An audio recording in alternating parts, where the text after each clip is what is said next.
Hi, and welcome to the third video in our Lenten series, Afterlife, the Eternal Journey. Today we're going to talk about hell. Now, when you think about hell, you might imagine a place that's crawling with demons, a fiery realm of eternal punishment, a place that's ruled over by a demon or a devil who fell from heaven, whose name is Lucifer, and a place where people are punished according to their sins. So their sins match up with the kinds of punishments that they get in the afterlife. Think here of Dante's Inferno. But what's surprising, maybe, is that a lot of our details about hell and about postmortem punishment that we have in our heads, that's part of our sort of common culture, actually don't come to us from our canonical Bible. Rather, they come to us from non canonical texts, texts that were thought of as scripture by early Jews and early Christians, but that were eventually deemed non canonical as the final Bible that we read today was put together. And so today, what we're going to do is spend some time looking at some of those non canonical texts and what they say about postmortem reward and punishment. And as we'll see, they tend to spend more time thinking about postmortem punishment than postmortem reward. But first, I want to take us back into the canonical New Testament and a look at the Gospel of Matthew, a story that you are probably familiar with. And that is the story of the goats and the sheep. This account is found in the Gospel of Matthew, chapter 25, verses 31 through 46. And in it, Jesus is describing the destruction of the temple and then the end times. What are the signs of the end times? How will people know that the end times are coming? And in particular, what the final judgment of humanity will be like. And as Jesus is describing this, he explains that the Son of Man will return, and on his right hand, all of those who will inherit the kingdom that was created from the foundation of the world for them will go there for good things, and all of those on his left who are accursed will be commanded to depart, and they will be sent into the eternal fire prepared for the devil and his angels. Now, Matthew 25 doesn't specifically call this hell in our with our English language, but obviously there are all kinds of imagery in this. There's all kinds of imagery in this text that reminds us of the ways that we think about and conceptualize hell in our contemporary world. Now, there are a couple of notable parts of this passage, including one, salvation happens based on compassion. Those who fed and welcomed the stranger, who visited the imprisoned, who clothed the unclothed, those are the people who are the sheep. These are the people who are destined for eternal salvation. The people in this life who did not do those things, who were not kind to the stranger, who did not feed the poor and the hungry, who did not clothe the unclothed, those people are destined for eternal punishment. And again, this punishment is in fact eternal. This is post-mortem, after this earthly life, either punishment that will last for eternity or reward that will last for eternity, eternal punishment or eternal life. Third, this entire passage is in this longer, really fascinating discourse where Jesus is predicting the destruction of the temple, like I said, and also thinking about the end of regular human life. In other words, this is eschatological, a story about the end times, and in this way, it shares features with a kind of literature that was flourishing in the Second Temple period. And that kind of literature is what scholars call the apocalypse, a genre of literature. Now, apocalypse comes from the Greek word to reveal or to uncover. And these texts, as a genre, describe revelations that are given to a human being by an otherworldly agent of some kind, usually an angel or a divine messenger. And sometimes these divine messengers will outline what the end of the world will look like for these human beings who are receiving the revelation. They'll uncover or reveal the future for them, and how especially the world will end, what will happen at the end times. But at other moments, they take these humans who are receiving these revelations on tours of the cosmos, including both tours of sometimes hell and tours of heaven and tours of sort of everything in God's creation.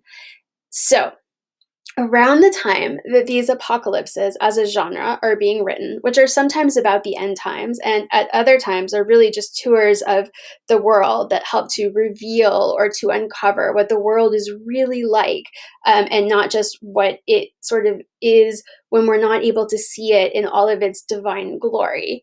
We also witness at the same time, and often in these same texts, a change in ideas about the afterlife, including belief in resurrection and belief in postmortem punishment or reward, like that described here in Matthew 25. So, this guy is great. In the book of Genesis, chapter 5, we learn about Enoch, who mysteriously walks with God and then is no more because God took him up. And that's all the text tells us about the end of Enoch's earthly life. He's taken up by God. And early writers often wondered, what does that mean? What happened to Enoch? What did Enoch see? Now remember, floating around in the Old Testament in the Hebrew Bible is this idea of the two paths or the two ways tradition, that folks could either live the path or the way of the righteous, they could follow that path or that way, or they could follow the path or the way of the unrighteous. And for the Old Testament, the idea is that if you follow the path of the righteous, you'll live a good and long life in this life, and then you will go to Sheol. And if you follow the path of the unrighteous, you'll lead a short and probably terrible life, and then you'll go to Sheol. But in these early Jewish texts, like Enoch, which is written sometime around the 3rd century BCE, at least the chapters that we're talking about right now, we start to see that this idea of the two ways tradition is drawing in, or the two paths tradition is being drawn on, but expanded to include two paths or ways in this life that lead to two very different destinations in the afterlife. So, the book of Enoch in the Book of Watchers describes how Enoch, who famously again is taken up by God but doesn't die a normal death in the book of Genesis, goes on a tour of the cosmos with some angelic guides to see what happens as part of his tour to the righteous and the unrighteous souls of human beings. And on this tour, he is taken to a mountain called the Mountain of the Dead. And here he sees that in this mountain, there are these tiny little holes where the souls of the dead can be gathered into. And he asks about why these were created. And Raphael, the angel who is with him, then explains that these are places that were created to hold souls after people died. And Enoch wonders, well, then why are these little spaces in the mountain, these holes, separated from one another? And Raphael explains that they're separated into 4 distinct places because different souls go to different places based on what they did in their earthly life.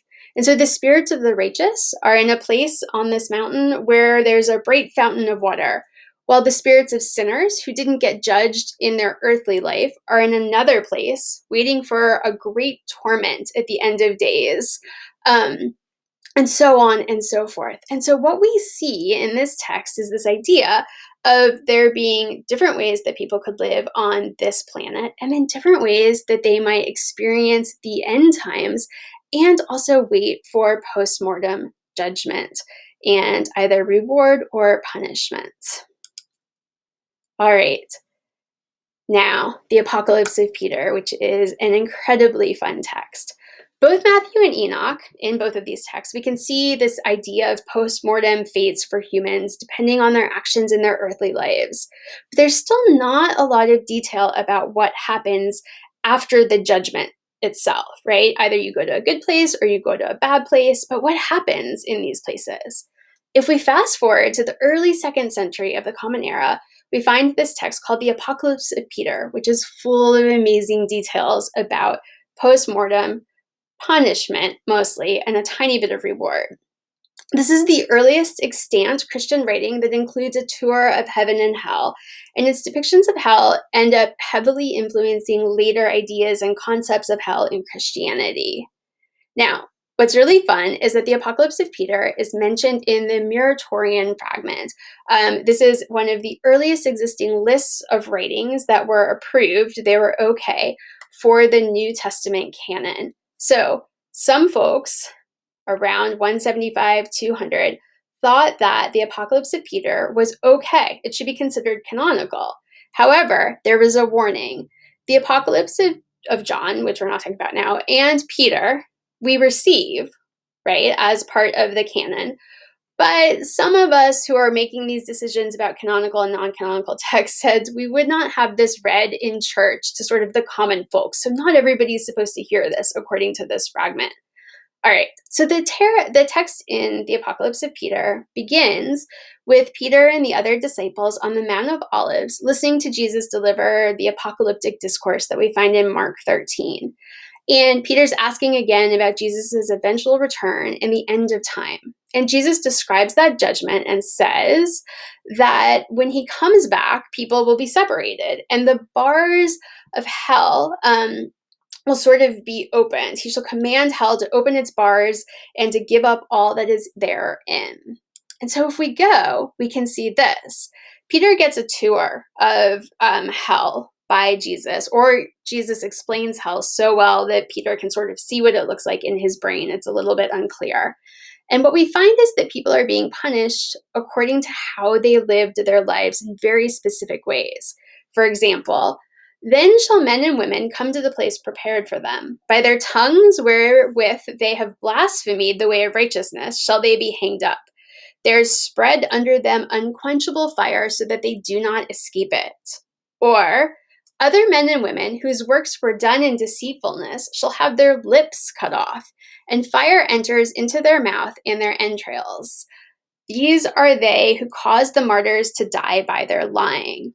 And so we can see in these texts this idea that the kind of eternal punishment people would get in hell was very closely linked to what they did wrong in their earthly life. All right, the Apocalypse of Peter. Fascinating text. There's a tiny little bit at the end that explains that good things are going to happen to people who are good, but it's tiny. Most of the text is interested in describing the things that will happen to people who did wrong in this life. So what can we say in conclusion about the Apocalypse of Peter? I'd like to offer 3 thoughts. First, if we want to look for detailed descriptions of the afterlife, and especially hell, we have to go outside of the canonical texts of the Hebrew Bible, because there's only snapshots of hell, and it's not a fully developed concept in the New Testament. Sorry, not just outside the Hebrew Bible, but the entire Christian Bible. Second, while it's notable that there's significantly more attention paid to the punishments of the people who sinned than to what will happen to people who were good, there are moments where the texts describe the good that will happen to the righteous. And this is again a reflection of that 2 paths or 2 ways tradition that we've been talking about. It seems clear, though, to most scholars that the goal of these texts, these tours of hell, was pedagogical. They were meant to encourage people to act either in one way and not in the other, or not in the other. You want to avoid being hung from your tongue for eternity? Then don't blaspheme. You want to avoid being clad in filthy garments and tortured for all time? Then don't put too much stock in riches, and be sure to help the poor, the widow, the orphans. And third and finally, all of these texts imagine that a judgment will happen in the future at the end of time as we know it, not immediately at a person's death. And so this binary of sorts, understanding the afterlife as either or, is developing during this period. As people are thinking about this, they also start to think more about what it means to be embodied in this life. What does it mean to have a body? And what happens to our bodies in the eternal afterlife? Are the bodies that we have now the same bodies that are punished later? How? How does that work? And so in the next video, we'll return to the Old Testament and the book of Daniel to consider how bodily resurrection began to be a source of hope for early Jewish communities. See you then.